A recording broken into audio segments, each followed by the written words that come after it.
There's always more in store.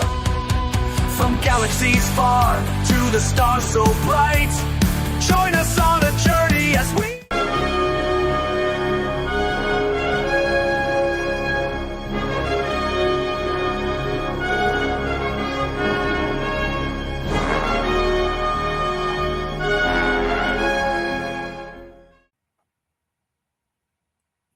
Hello, Sector 001. I'm TJ Yesnak, your host for the Jupiter Station podcast. And today's guest, we're going to be discussing two episodes, the Drumhead from Star Trek The Next Generation and Homefront from Deep Space Nine, and kind of tie them into what we're seeing in special effects. Nope, current events. So without further ado, here is Holly Jordan. Hi, Holly. Welcome to the show. Thank you. You were on mute for a hot second. Can you repeat that for us? Yeah, I said, how are you? It's so good to be here today. Awesome. So we've kind of been chatting back and forth, and this is going to be our big opportunity to kind of tie in current events to Star Trek. Excellent. Let's go for it. Awesome. But before we do that, if you could kind of give the viewers a background of who you are. Sure. My name is Holly Jordan. I come out of academia primarily. So for several years, I was a professor of political science and religion at universities, including Virginia Tech, University of Georgia, and Roanoke College. But my main passion in life is tying all of that knowledge from my academic life into pop culture, mostly science fiction. So my life, when it comes to Star Trek, I don't remember a time in my life where Star Trek wasn't on a TV somewhere in our house. My father was very much a fan. I can't remember the first time I watched Star Trek 4 because we watched it so many times when we were kids. So I'm always going to look through my universe through kind of a Star Trek lens. And I'm also a person that takes my background in political science and religion and can't help but apply that to all of the media that I consume. So I'm really excited today to be able to talk with you about the Drumhead and Homefront and Paradise Lost, because unfortunately, there are just so many parallels with what's been going on this past year, this past several years.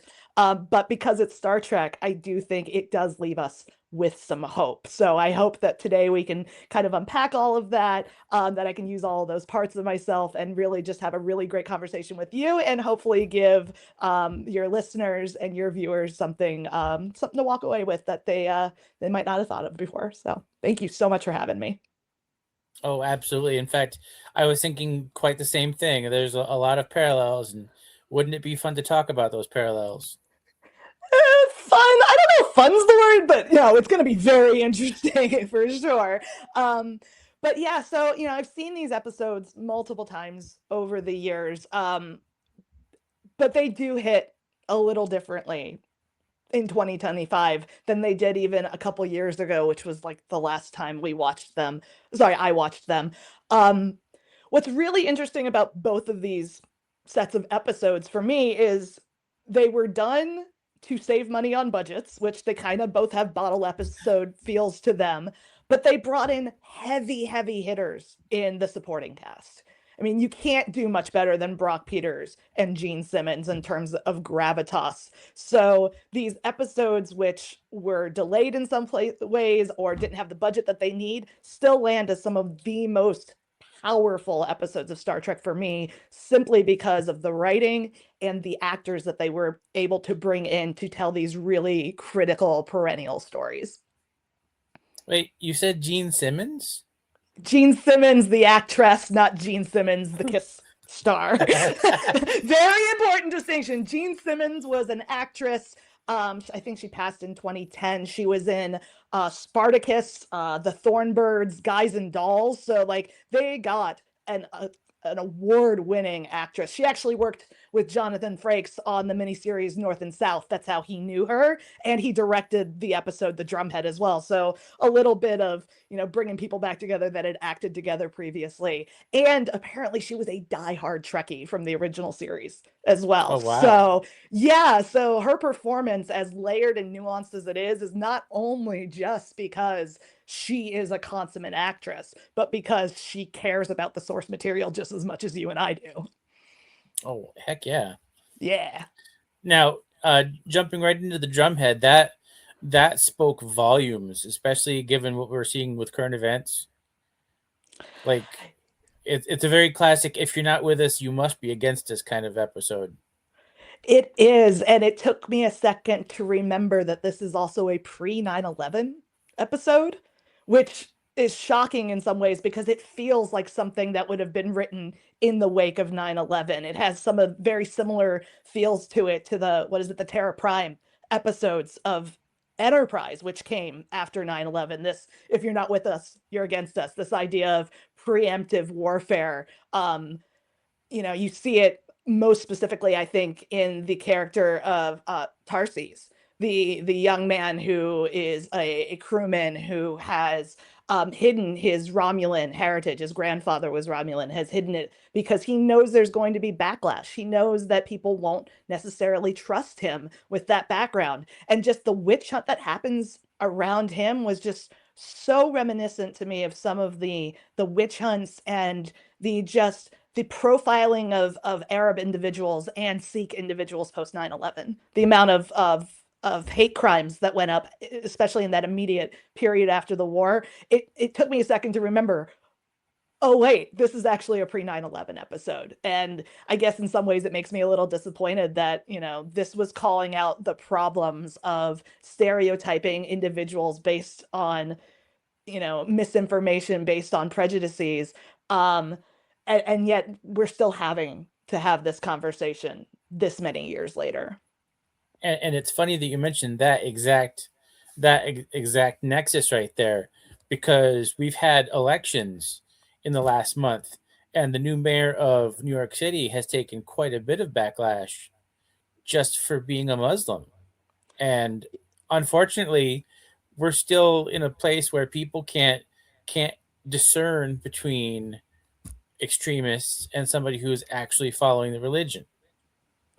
Absolutely. And, it is disappointing. We have an issue with Mayor Mamdani, mayor elect, where, yeah, his religion, his ethnicity, all of these things were being put on trial instead of his actual words and deeds and actions. And it's really disappointing because, Mamdani should be judged on what he says and does, and not who he was born to or what his ethnicity is. I think it's really important that we remember that there's just such a long history of this in the United States. Something else that I was thinking of, kind of relating to ethnicity and perception, is with the character of Tarses.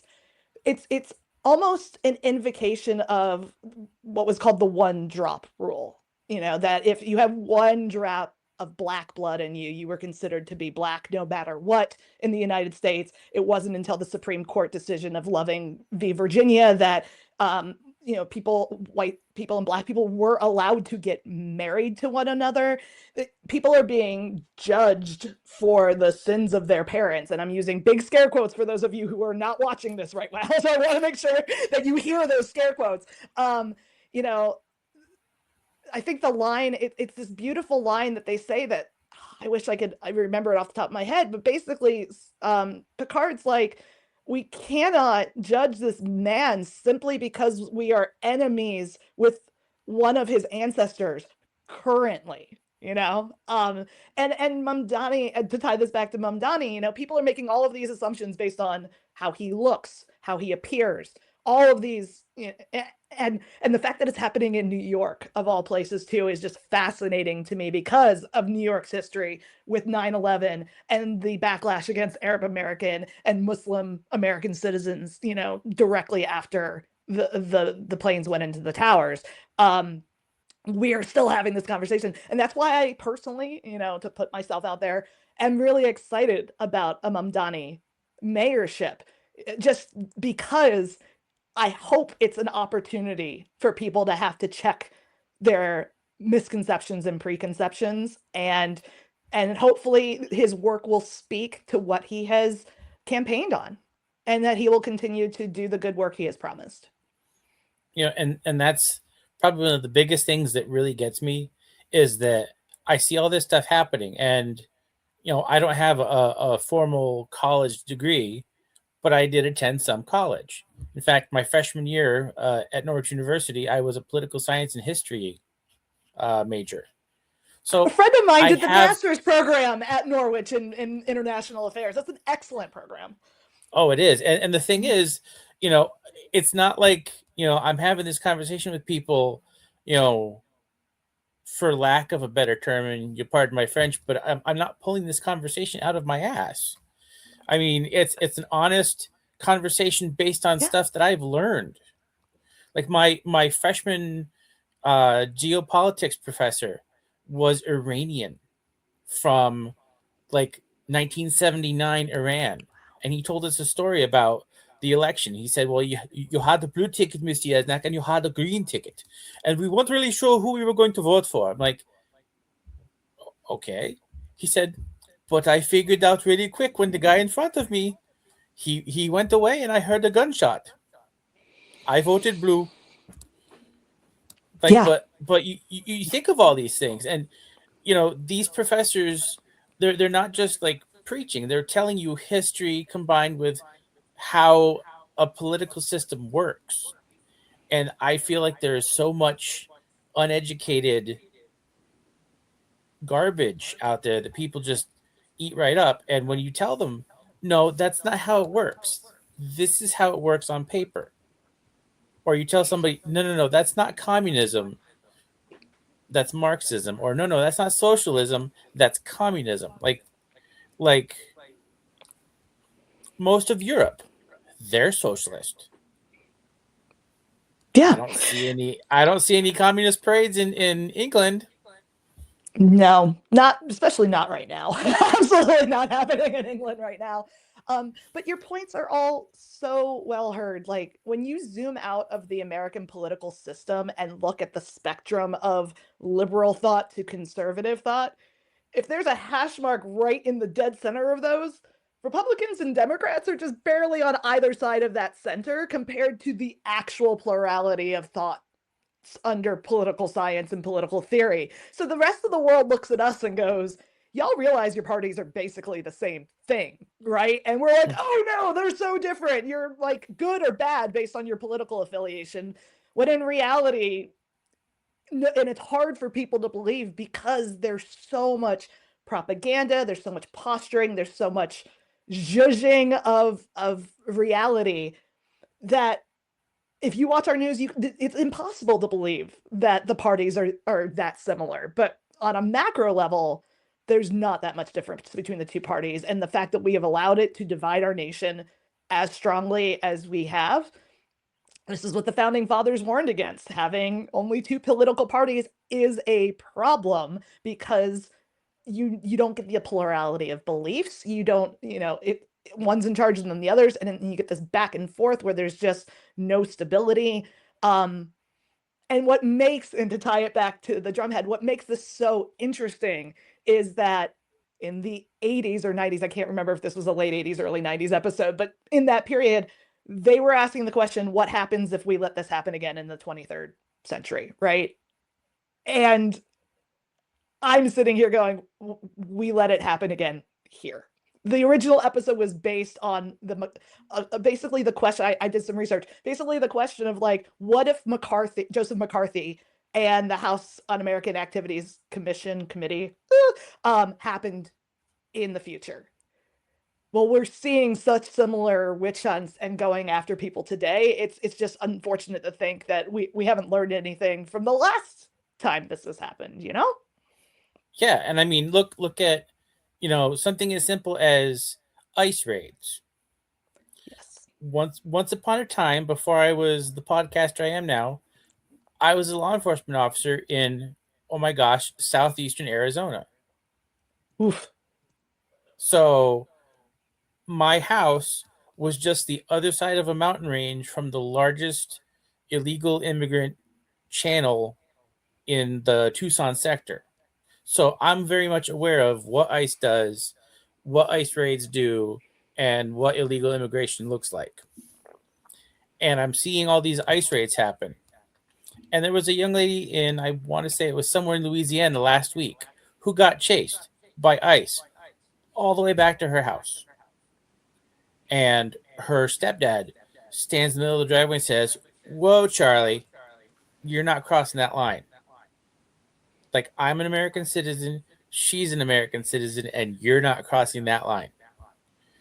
All of a sudden, that ICE agent, because I'm not even sure if they're ICE agents because, they're covering their face, Right. and, all of a sudden he backs up and says, "Oh, you have a good point there. I don't want to get sued." And the defense for the masks from the director of Homeland Security is, "Oh, well, that's to protect their faces because they're being threatened and they're being assaulted and this, that, and the other thing." Meanwhile, Ring technology, like the Ring cameras and stuff, are sharing visuals with ICE and the police. So they're able to see our faces just fine, but the ICE agents, God forbid, their faces need to be protected, right? Well, Because they're in danger, right? Ugh. My take on it was, at the time I was a corrections officer, and there was a bounty on corrections officers because Yes. one particular security threat group didn't like what our director was doing as far as classification of those security threat groups, otherwise known as gangs. So there was a bounty on corrections officers. Well, I'm not wearing a mask. I'm pretty much wearing my uniform around. They can see me. And all these ICE agents have to do to anybody who threatens them is just walk up and say, "Hi, I'm right here. Come and get you some." Right. At this point, we have citizens of this country and non-citizens who have every right to be here being threatened by an agency that's theoretically supposed to protect. Right? Like, we've seen too many instances of people here on legal green cards, people who are citizens but just happen to not be as fair lily white as I am, being targeted. And it's so upsetting. And I know that we said we were going to start with the Drumhead, but this part about ICE really hit me in the two-parter with Homefront and Paradise Lost, because there's a moment. It's the moment where changelings have infiltrated Earth. They're starting to require blood tests of Starfleet personnel and their families. Families are not enlisted in the in Starfleet. They're not officers in Starfleet. They haven't taken the oath. And this is Joseph Sisko's really big problem with the blood test specifically. Is he says, "I didn't take an oath to Starfleet. Neither did Jake or your sister or anyone in this family. We have rights, Ben, including the right to be as stubborn or thick-headed as we want," which I loved. But then I start thinking about ICE a little bit, and then he follows it up with, when Sisko's just like, "This isn't about you, Dad. Like, just do the damn blood test and just do it." And he's like, just like, "I wish I could, but what you're asking me to do is wrong. You can't go around making people prove they are who they say they are. That is no way to live, and I am not going to go along with it." And that's goes the right universe back we're living in. We're making people prove who they are at a moment's notice. Right back down to due process. It does. It does. And that's where the title of the Drumhead, to bring it back to that, comes from. And Picard mentions this a little bit, this idea of a Drumhead trial or a Drumhead court-martial, where if crimes were committed on the field of battle, there was summary judgments done for personnel, including up to being shot. It completely gets rid of the normal due process of a typical court-martial procedure, and it is not at all in line with the Uniform Code of Justice. And that is something we get as through lines in both sets of episodes, is what is Starfleet actually allowed to do under its Code of Justice? What is it allowed to do to civilians versus people in Starfleet? And are officers and enlisted personnel following those rules? And that ties it right into, hang on, I have ADHD, and so sometimes the thought starts and says, "Oh, hold on, I'll be right back." But if you look at it, you've got the due process problem, and you've got, oh, I really wish I could get back to that thought because it was a really good one. Drumhead, summary justice. Okay, yes, that's where like the Fourth Amendment stuff start coming in, because it's not just protection from illegal search and seizure. It's like the whole system, and without due process, look at the Drumhead. You prosecute the wrong person and you execute them. Oops, we can't go back and fix it, and it wasn't him after all. Oh, crap. Well, that's what makes the Drumhead so interesting to me. I got really caught up in the language of that episode. Because at first, I mean, the Drumhead begins that there's been an incident with the dilithium chamber. It's been sabotaged, is the word that Picard used. Something has caused it to explode. And we have someone that is a quote unquote obvious suspect. There's a Klingon that's been on board the ship. Things aren't 100% with the Klingons at any given point, even when we say that things are 100% with the Klingons. So, of course, there's this immediate kind of belief that, oh, it's probably this Klingon guy. What's his name? Jadon. Jadon admits, no, I did some other stuff, but blowing up that dilithium chamber wasn't one of those things. And it's the ambassador that comes, Sati, the admiral, who first puts into everybody's minds the word conspiracy. And she's a woman that has been going from fight to fight to fight. She says she doesn't have a home. She just goes to solve problems because of her belief in the Federation and its ideals, and her history of jurisprudence because her father was a lawyer and a jurist as well. But she puts that idea of conspiracy in their brains, and it sets them down a path. So suddenly we've gone to sabotage to, which could probably only just be one person, to a conspiracy. And it's so quickly turns to something that becomes far more serious, and people are being caught up in the pomp and circumstance of it. Worf suddenly believes beyond a shadow of a doubt that there's something going on with this kid who may or may not be Romulan. You have Picard really realizing as things are happening that, oh, we're crossing lines we shouldn't be crossing. But you see it happen very quickly, and with people who seem to all have their heart in the right place. I think one of the best parts of the Drumhead is that by the end, Worf's like, I can't believe she got me. I can't believe Admiral Sati was able to convince me of all of this conspiracy that wasn't happening. And Picard's like, that's because she did it with a smile on her face. That's because she said all the right words. She didn't come in saying, I hate Romulans. I hate Klingons. They're all bad guys. Then you can see a bad guy. You know it because of the words coming out of their mouth. It's so easy for these conspiracies and these political events to escalate so quickly when you have a charismatic leader who is a true believer. And I think that's what makes her so scary, is because she doesn't think she's wrong. And 90% of what she's saying isn't necessarily even problematic. It's the lack of respect for individual rights. It's the lack of respect for due process that becomes her downfall by the end, and her hubris. Oh, that was a lot of hubris too. Oh, so much. Her and Admiral Layton, right? Like, both characters are charismatic leaders who believe a security situation is far worse than the people around them believe, that have a long history of influence in conflicts such as these, so they're highly respected leaders, and they've not necessarily done anything in their careers up until this point to indicate that maybe they're a little bit more militant than they should be. That's a good point.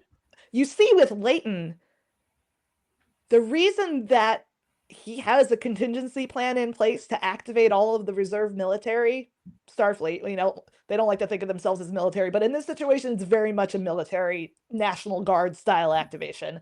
And he's got weapons lockers all over Earth because of what happened with the Borg. He didn't just decide out of nowhere that Earth wasn't secure enough. He didn't come in with I want to create a military dictatorship. He saw how unprepared we were after Battle of Wolf 359 and after Locutus and all of that stuff happened, and slowly put a plan together to make sure it could never happen again. That's why it's genius, in my opinion, for the Changeling to have imitated Leighton, because Leighton's this close to being paranoid and this close to just going a little too far already. So the idea that a Changeling could impersonate him, of course that's going to be the event that radicalizes Leighton, because it's just proved all of his concerns about the protection of Earth and Earth security and the ability of the Changelings to wreak havoc. So it's not like either of their characters come in as just these, I'm going to be a dictator. Like, this isn't a Khan style character. These are public servants who have been doing their careers for decades that believe in protecting. And I love that because it shows how easily even people with the best intentions can be pulled into conspiracy theories, can be pulled into polarizing politics. And for me, I think in some ways that helps, because I think since 2016 and even before it, for a lot of us have lost friends and family because of political beliefs and decisions. We've lost people that are important to us because we cannot see eye to eye on these things. And I think a lot of us don't understand how people in our lives that taught us compassion or be good to one another, the people that took us to church or synagogue and taught us how to live well and live better, could then also have these horrible beliefs about Democrats or Arabs or Jews, or like pick your group.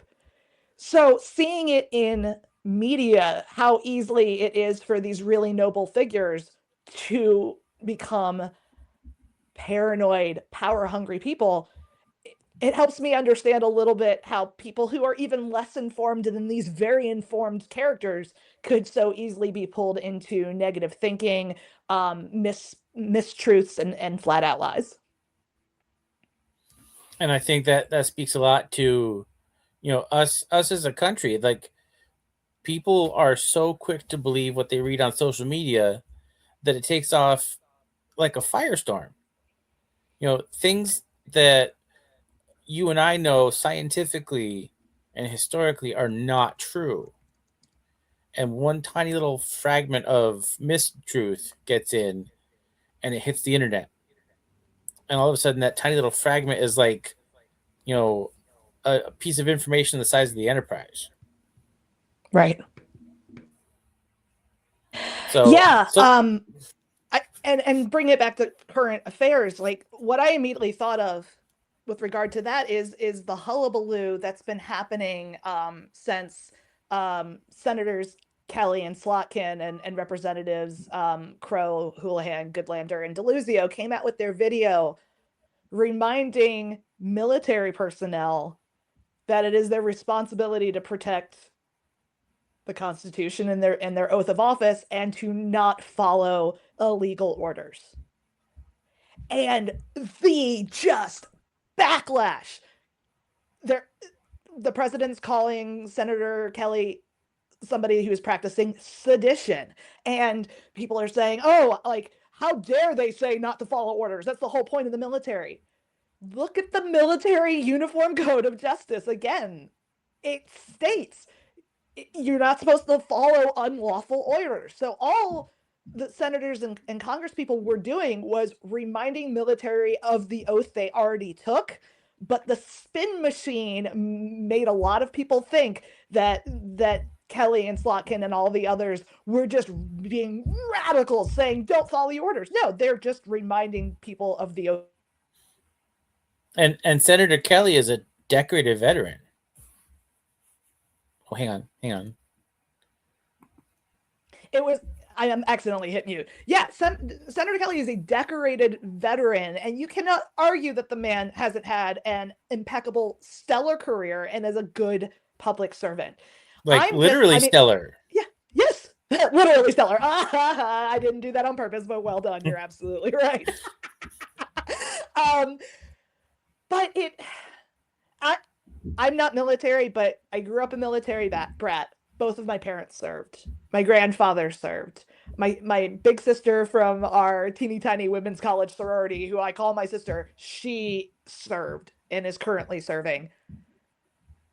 It terrifies me that we have gotten so far away from regular civilians serving the military because of the draft. Don't like the draft, not saying the draft is good, but there was a time in our history where what the military was and what it did was more understood.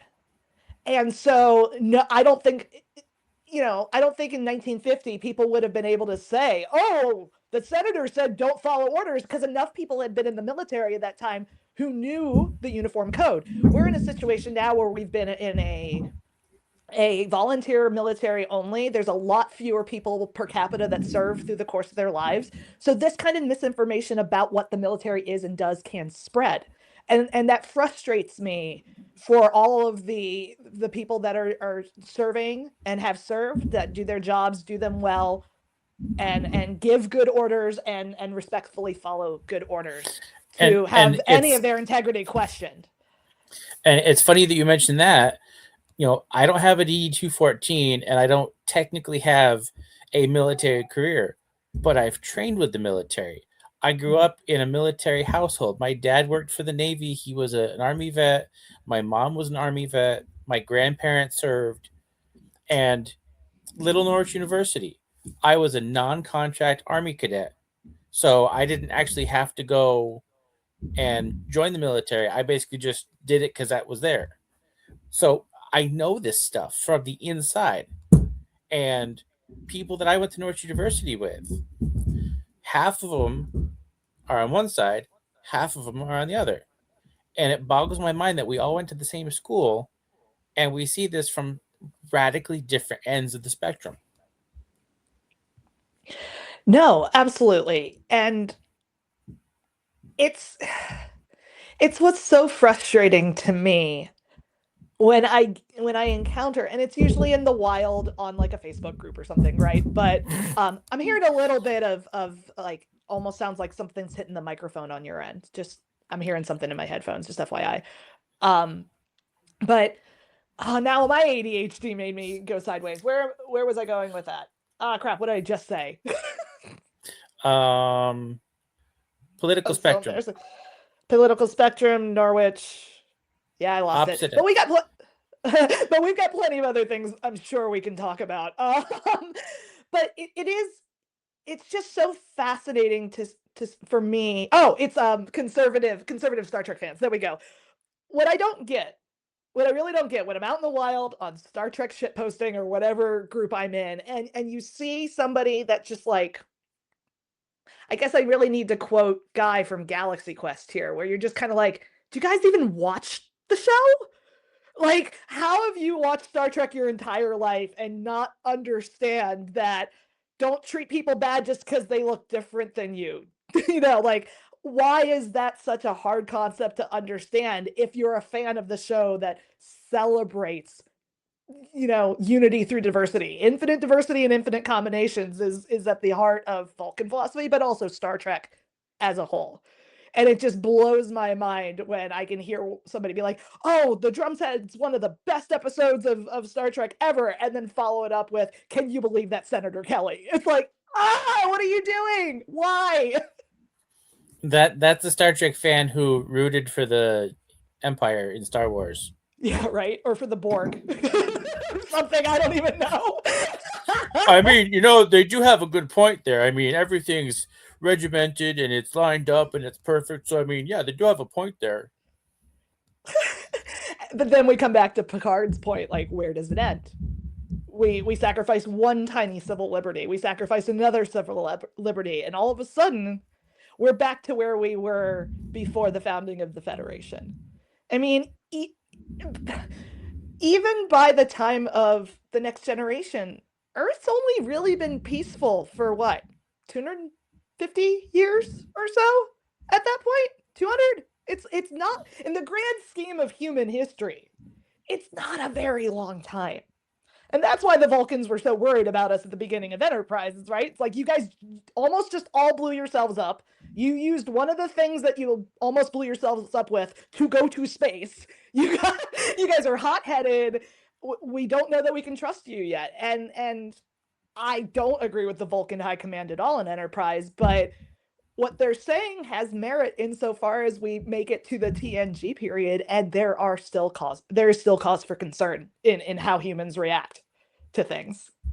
And ADHD moment here, if you think about it, the same missile that Zefram Cochrane used for his warp trial was the exact same missile they used to launch the Mercury capsule. Yes, which is very cool. Absolutely. In I'd fact, forgotten that. I have been inside that silo because it's actually that's part so of cool. it's part of the Pima Air and Space Museum outside of Tucson. Gotcha. Okay, that's very cool. And by international treaty, it has been welded half open,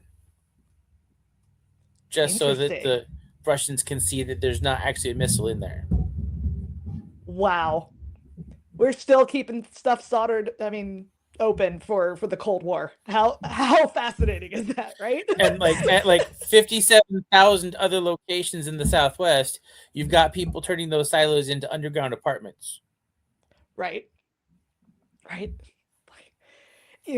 Being born in 85, the Cold War is something that informed a lot of my early childhood without me actually remembering it, right? So I remember the day in school where they're like, see that country on a map? That doesn't exist anymore. And I'm like, I don't know what that means. I'm in kindergarten, but okay, right? But just the fact that, who are the bad guys in every movie when we were kids? It was Russians, right? Across the board, right? Even now, I find it really interesting. I don't know if you've listened to Star Trek Khan yet, but the main antagonist in Khan's group is the Russian guy. And I'm just like, I love that they're continuing to keep some of this Cold War style way of looking at the world that we got in 1960s Star Trek, even through to 2025 Star Trek, because the Cold War might be over, but the mistrust that political and social powers have with one another, indicative of the Cold War, that never goes away in politics. And we're still very much in a period of mistrust. It's shifted away from the Soviet Union to other powers internationally now. I mean, and if you think about it, a lot of what's going on over in the Ukraine, it's kind of like a certain president of a certain foreign country that used to be part of the Soviet Union wants to get the band back together. And Zelensky's like, nah, we're good. Preach, but we're good. we don't need to be a part of that anymore.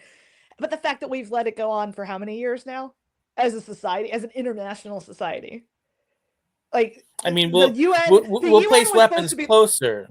Yeah. I mean, Poland's had to increase its military budget exponentially the last couple of years. Because Poland's been there before. They know how this goes. Poland's not waiting for it to happen to them again, and rightfully so. Hey, as a Polish kid, I can understand. Growing up as a Polish kid, and I would hear the stories from relatives. The Polish are so mean and so aggressive because they got steamrolled by the Nazis and the Soviets. Yeah. A week apart. Yeah. Exactly. And that's why the Polish commandos are so nasty, because they're like, not going back to that. Yeah. And what just breaks my heart is just how ineffective the original mission of the United Nations has become. Because, look at the United Nations flag, look at the Federation flag. We're clearly supposed to make some inferences that, Earth's going to get to a point where there's a unified system of government and belief and ethos. And the United Nations was kind of supposed to be that thing. The League of Nations didn't work. They rebooted it to the United Nations. And yet, since the Ukraine conflict began with Russia, since the escalation of events in between Gaza and Israel, the ongoing challenges with Yemen. There are so many of these long protracted humanitarian crises that we don't call wars anymore, even though they are, that the UN was supposed to keep from ever happening again.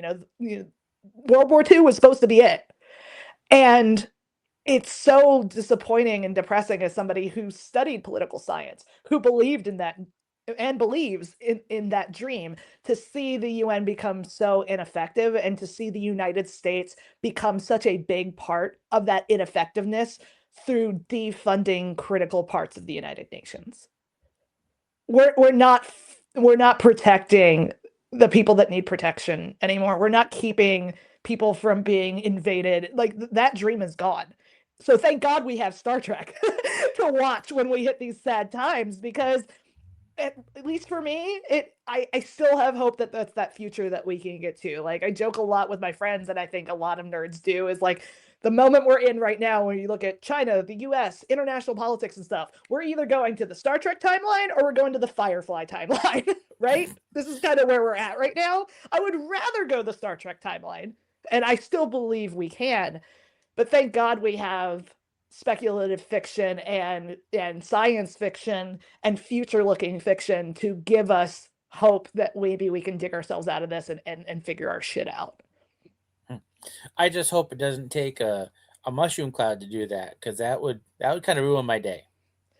Yeah, that would not be awesome. It absolutely would not. It's bad enough that there's a hole in the protective shield over Chernobyl. The protective shield has been in place since you were a kid. Quite literally. Yes. And there's a hole not what you want to hear. This big because of a drone strike. Oh my God. When you said there's a hole, I thought you were going to go to the ozone layer, but like that's a completely different problematic issue that we have as well. But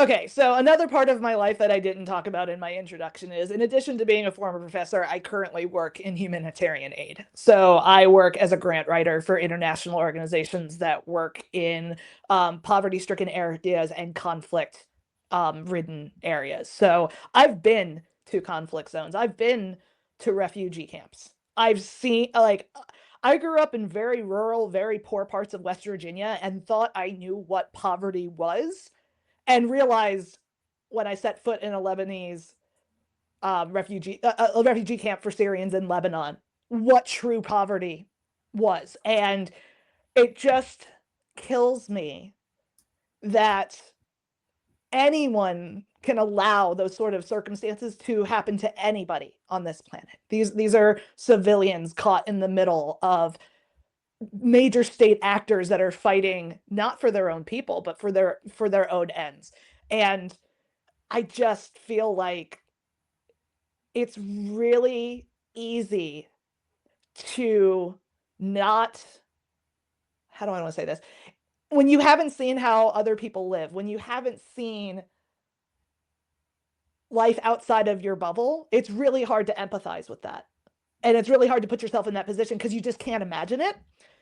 But because we are also insulated in our bubbles, especially in the north, the global north, the west, things can get out of hand because we just don't understand, when we're seeing the news, when we're seeing conflict on TV, what that really looks like. You can't hear it, you can't smell it, you can't taste it, you can't feel it. And that lack of empathy is going to end up being, if we go down the Firefly route, if we go down the World War III route, the lack of empathy is going to be what's going to be our downfall. Empathy and the fear that comes from the lack of empathy, which is something that both Picard and Joseph Sisko were reminding us of, that, fear is what causes this. And fear comes from a lack of understanding. And if we can't understand the other, yeah, of course we're going to be scared of it.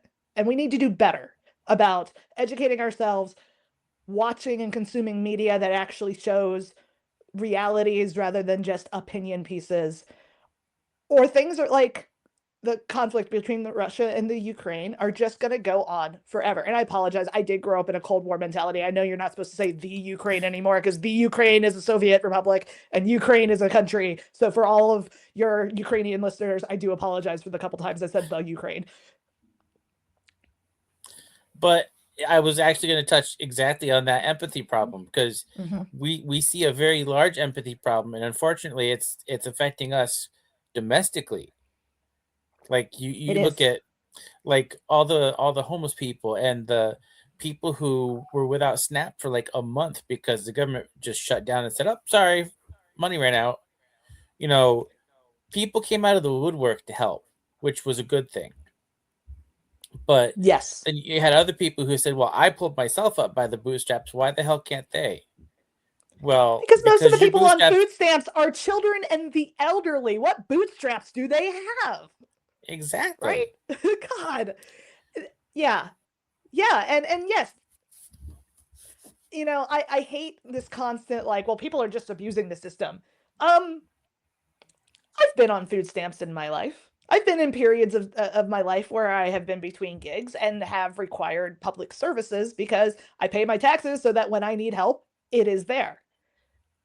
They do not make it easy for you. They make it as difficult as possible to qualify for SNAP and unemployment. The amount of paperwork, the amount of constantly re-upping your qualifications and things like that. If somebody is putting in that much effort to cheat the system, okay, fine. But the vast majority of people are not. I was doing everything right in that system as a highly educated, highly literate person and still had challenges navigating that system. So how are people that maybe don't speak English or aren't as familiar with government systems supposed to navigate all of that? The fact that the assumption from so many people is, well, if you're on food stamps, then you're lazy. Like, you've already failed, in my opinion. If that is your perspective, you're automatically assuming the worst in people, and you're automatically assuming the worst in people when they're at their most vulnerable. And if we can't get over that tendency, that lack of empathy, that we've almost weaponized empathy in common conversation. Like, people bring up empathy like it's a bad thing now. And I'm like, most of you who are having this belief that empathy is a problem are also people that profess to believe in the teachings of Jesus Christ, who's like the biggest proponent of empathy ever. So just the cognitive dissonance is the thing that I never can truly understand. If you've read the book, the Bible in this case, if you've watched the show, you know, you should know better. And something, when you hear statements like all X people are bad or all X people are lazy, your first response should be to question that rather than to just immediately accept it. And I don't know where we failed there as a society, and it really disappoints me. I'm right there with you. So how does this how can we tie this back to the episodes at this point? Because I guess for me, the question really comes down to, how do we respond when the people around us that we respect, that we love, suddenly come out with positions that we find to be abhorrent? Because in this universe, in the Star Trek universe, both episodes kind of end the same way. Admiral Sati pretty much just leaves. She just exits the ship. You don't get a final confrontation between her and Picard after the trial. She leaves, and the next thing you hear is from Worf saying, "Oh, she left the ship." Similarly, with Leighton, the second that Leighton realizes that Sisko has all the evidence and there's nothing Leighton can do to further his own agenda, he takes off his pips and just says, "Okay, well, I hope you're not wrong." They stand down and go away. When presented with the right evidence, they take it and they accept it, and they don't stick around. That is not as what is happening with our modern political situation. People are doubling down, tripling down, quadrupling down in ways that are just like, oh no, you're choosing to be this much of an asshole. Like, you're making the conscious effort, excuse my language, you're making the conscious decision to be this ugly person. That's what's different, I think, for me, watching the political leaders today that I have challenges with versus the leaders as represented in Star Trek land. Because at the end of the day, it is still Star Trek land. And even when good people do bad things, they own up to it. We don't have that currently in our common political parlance. And it's disappointing. You know, when I was a kid and you were a Democrat and a Republican one, you at least still knew the country was going to move forward. Like, you may not be happy about how the vote went, but you weren't worried the country was going to fall apart dramatically or change in any systemically meaningful way. That's not something we can assume anymore, and that's kind of terrifying.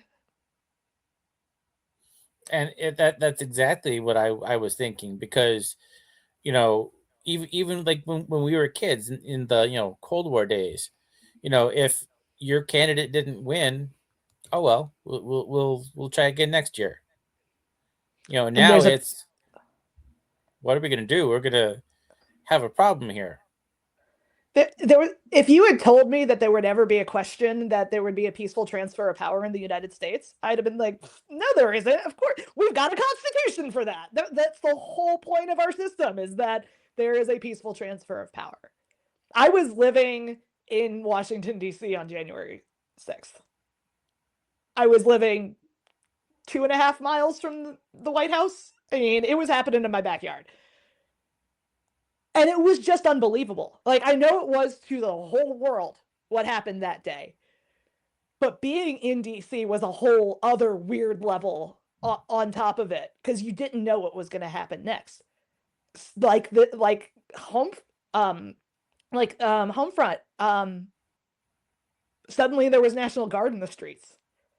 Like, it was a very strange environment to be in, and I'm sure it's a very similar feeling for all of the cities in the last year that have had National Guard show up in their towns as well, whether they're actually required or not, which overwhelmingly we know the National Guard have been sent to cities that disagree with the president, not cities that actually have high levels of crime. But if you had told me when I moved to DC that would even be possible, if you had told me as a political science student in undergrad that we could have ever gotten to a point where the National Guard was being deployed regularly for no reason, I'd have told you were mad, because the Constitution doesn't allow that. But yet again, it's so quick how the erosion of rights can happen, especially by people that are savvy enough to work within the system of rules and laws to stretch and break them. That's been a few of my arguments too. I said, well, you know, somebody asks, well, what illegal orders are Kelly and his cronies talking about? I said, I don't know. A deployment to Los Angeles sounds like one. A deployment to Oregon, that sounds like another. A deployment blowing to up ships. Blowing up shipwrecked ships seems like one of them to me as well. That's talking war crimes right there. Well, yeah, but you know, they're just the way our power is being thrown around in ways that are not their intended purpose. The National Guard is not supposed to be protecting cities in the U.S. That's not the purpose. They're there in the U.S. activating in emergency response situations. There are a lot of things the Guard is supposed to do domestically. Serving as a police force is not one of them. There's that martial law tie-in. Yeah. I mean, what kills me about the recent evidence we have that the ships that were hit in near South America, one was hit, and then it was hit again once it was capsized. We hit it a second time. That's literally in the Uniform Code an example of what not to do. It's not just inferred, like, don't bomb a ship of people that are basically have had to surrender because their ship has been blown up. Don't bomb them. Like, they've all but surrendered. It uses that as an example. So, like, there's no question that was an illegal action for me. And on top of that, we haven't declared war on Venezuela. We have not declared war on Venezuela. No. Technically, we picked the fight. Yeah. And it wasn't the Venezuelan military. They're civilians. They may be criminals. Who knows? We haven't done the due process, so it's not like we know. But it doesn't matter. It's not a military engaging with a military. That alone is a problem, right? According to international understandings of war and under international law. They're bombing civilians. In what universe is the military supposed to be doing that on purpose? Did we learn nothing from Iraq? It's so hard to watch. It's so hard to watch all of these things with an understanding of history, with an understanding of politics. But at least I feel privileged to have that understanding of history and politics, because it is a privilege. I am privileged in having been able to get my doctorate in political science and political theory. I know I'm exceptional in that way. So I can't assume other people have all of that knowledge. But if I'm feeling this lost with all of that knowledge, I don't know how people that don't have the context and the history are coping right now, because what we're seeing is illegible to what we were taught. If nothing else, we were taught about things in elementary, middle, high school about the Second Amendment and the Fourth Amendment and the Fifth Amendment. The Fifth Amendment comes up in Drumhead in a way that I also find to be really interesting, because the whole point around the Romulan kid is that, oh man, why is the ADHD always hit right at the most inappropriate moments? Oh no! Fifth Amendment Romulan. Yeah, yes, thank you. See, this is why you're my buddy, TJ. Appreciate you. When he refuses to answer the question if he's Romulan or not, Worf takes that as an admission of guilt. Because in Worf's ethos, in his Klingon belief system, if you don't tell the truth, you're hiding something, you're lying. If you can't just automatically say something that's true, that must mean you're lying. And Picard has to remind him that is not the point. They call it, I think, Article 7 or something. It's a Starfleet number, or a Federation number, but it's basically meant to be Article 5 of the U.S. Constitution. Picard's like, we cannot assume that just because someone refuses to answer a question means they're guilty. That's the whole point of the amendment. That's the whole point of this article. And it takes Worf a little while to, you can see it's a hard concept for him to really grasp, because of his beliefs in, well, you just should automatically tell the truth no matter what. If he's not hiding something, it shouldn't be a problem. But right now in the US, there are a lot of people that are having to hide parts of themselves because they're terrified of what people will perceive or believe about them because of whatever that is. That it might be hiding your citizenship status. It might be hiding your religious status. It might be hiding what political party you're associated with. But we're in a situation now where I think there are a lot of Americans that can't be their full authentic selves because they're scared. And it's that fear that gives those in authority that are abusing the system their power. Man, I did not see this conversation going this way. Oh, really? Because this is what I thought we were preparing for. Oh, no. I mean, I figured we would have this conversation, but this was definitely one of the more interesting conversations I've had. Oh, that's so sweet. I just have a lot of feelings. So thank you for giving me some space to express them. I put off watching these 2 episodes. I'll be very honest. I mean, I've seen them several times already, but I put off really rewatching them until last night. One, because I have time blindness and executive function issues, but mostly because I knew it was going to make me sad. I knew it was going to make me really think of a lot of things that are happening to our country right now, and a lot of things that have happened to me personally since, the last several years of politics have happened.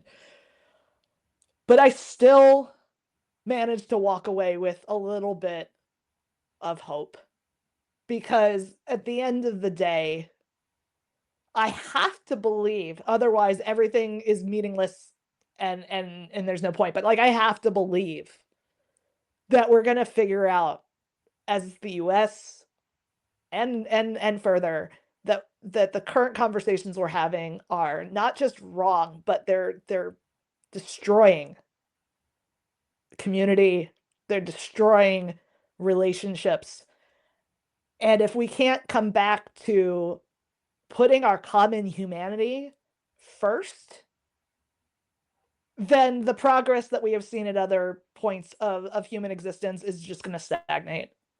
And that it disappoints me to think that if I'm ever lucky enough to have children, that they're going to have fewer rights than I had in my 20s and 30s.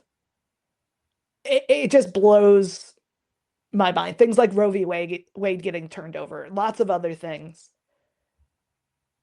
Humanity is about progress. We hit these, liminal moments, the printing press, the industrial revolution stuff, but there's these moments of progress. And I feel like we're moving backwards and away from this beautiful vision of the future that we had during the space race and all of these other eras of progress. And but I do have to believe at the end of the day we can get back to it, because what's the point of us all being here and being sentient and understanding our actions have consequences if we don't take that understanding to create a better life for people? That's the human condition, and that's what we all should be striving for. And Star Trek is that hope at the end of the day, when I've had a bad mental health day or had a bad politics day, that we could figure this out. I think we'll be okay. I hope and pray we will be okay. Hey, Star Trek is the whole reason I made it through 7th and 8th grade. Star Trek is the reason I think it's the reason why I do what I do for a living.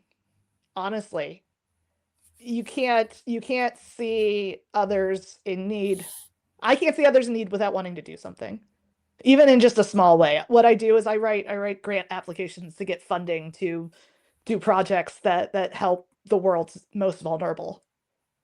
And a lot of my ethos and why I believe that's important comes from the lessons I learned from Kirk and Spock and McCoy when I was a child, and have been expanded by all of the other characters over time that have meant something to me as well.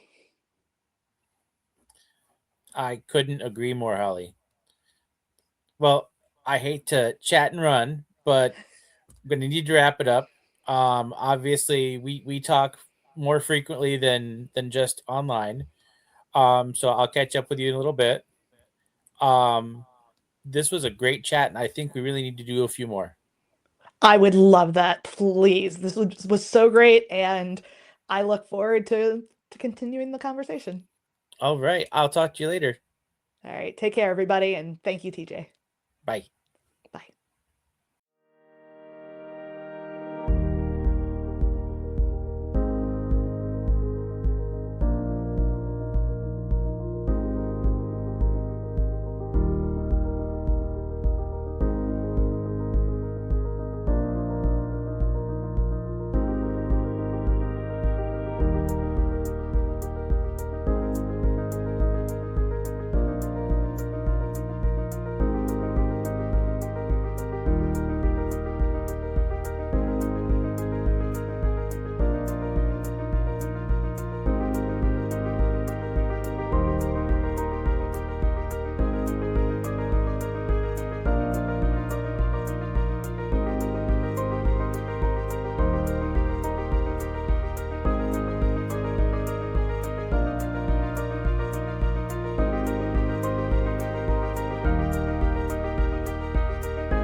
DriveByDoGooders.org is a grassroots 501c3 nonprofit charity serving the homeless of Los Angeles. Their mission is to ensure a bare minimum of support for those in the greatest of need and do so by bringing hydration and hygiene to the heart of the homeless. Please consider donating, volunteering, or both today.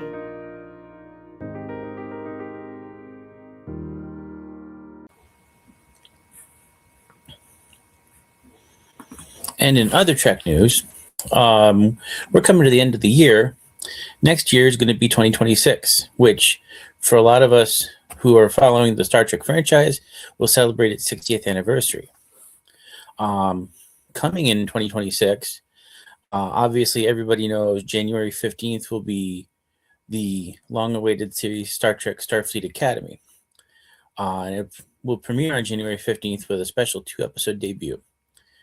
And about a month later, we as fans are going to be able to have the opportunity to see a new film.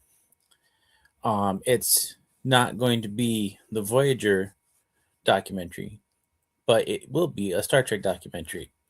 It's a Star Trek documentary on George Takei. It's a documentary called Beam Me Up Sulu, and has been acquired by Tribeca Films and released on digital platforms starting February 17th of 2026. Basically, George Takei is a main focus and unearthed a lost 1985 student film that Takei participated in as part of its larger exploration of Star Trek. And it really does illustrate him as a trailblazer. As far as the actual narrative, the only thing really at this point scheduled for 2026, other than Beam Me Up Sulu and Starfleet Academy, is going to be the season 4 premiere of Star Trek Strange New Worlds, which still is pending a release date.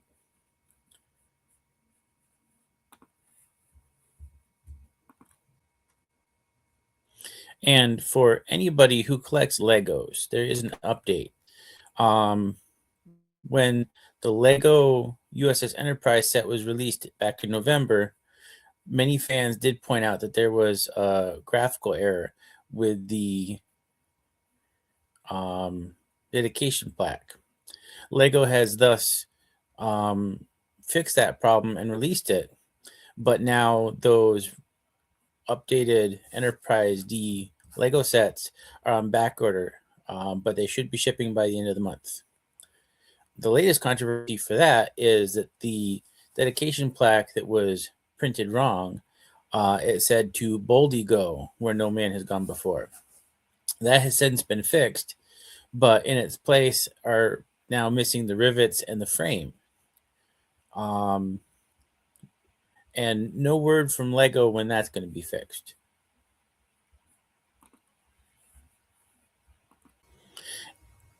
And finally, in an article to Cinema Blend this week, Robert Picardo, the doctor from Star Trek Voyager, recently clarified what his version of his Voyager character is in Starfleet Academy. Kicking off again on January 15th, Starfleet Academy will include a variety of people we've already seen on the screen, to include Robert Picardo. Now, this shows us all a much more different EMH. He's definitely more confident.